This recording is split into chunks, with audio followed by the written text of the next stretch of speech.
C'est des oiseaux qui s'étaient échoués suite à la pollution lumineuse, puisque ce type d'oiseaux marins décolle des sommets de la Réunion, les pétrels depuis le Piton des Neiges ou le Grand Bénard, les puffins depuis des falaises un peu plus basses mais toujours en altitude. Et ils sont attirés par les lumières humaines, les lumières artificielles.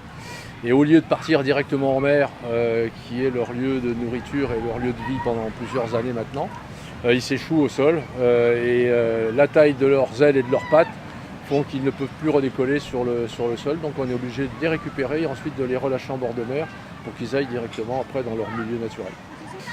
C'est si important parce que ces oiseaux-là sont des oiseaux endémiques, c'est-à-dire qui ne vivent qu'à la Réunion, parce que ce sont des oiseaux qui sont en danger d'extinction, voire pour certains en danger critique d'extinction, c'est-à-dire quelques dizaines, voire à peine quelques centaines de couples à la Réunion, donc dans le monde entier, puisqu'ils sont endémiques. Et c'est important que les enfants sachent que leur île recèle des trésors de biodiversité, dont ces oiseaux endémiques. Il y a deux messages.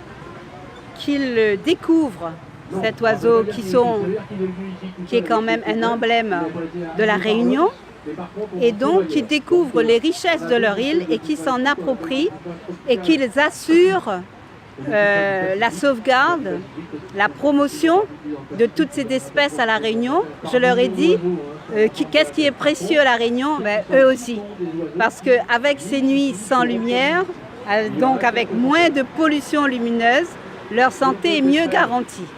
Voilà, donc le respect de tous, la santé pour tous et la sauvegarde de notre patrimoine. Qu'il faut sauver les pétrels et qu'il faut les protéger.